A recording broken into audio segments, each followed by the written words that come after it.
nice trick is zipper stalls. Looks like this.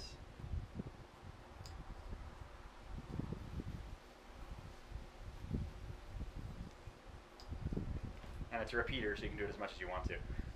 This is a trick I came up with to look like, or actually to be exactly like Mark McBride's 1A trick, the zipper.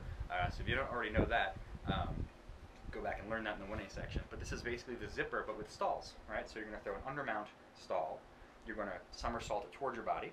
Then you're going to regenerate it out back towards your body and then away, like that. And then when it comes back, you're going to catch it over your middle finger on the other side.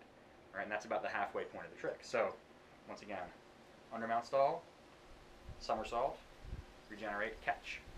Now we're going to go ahead and somersault the other way, away from our body, and then we're going to throw it away from our body in a regeneration, and we'll catch it in that undermount again.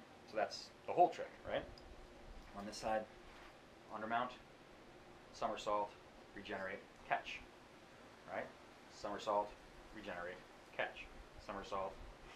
Don't get tangled up. Start that again.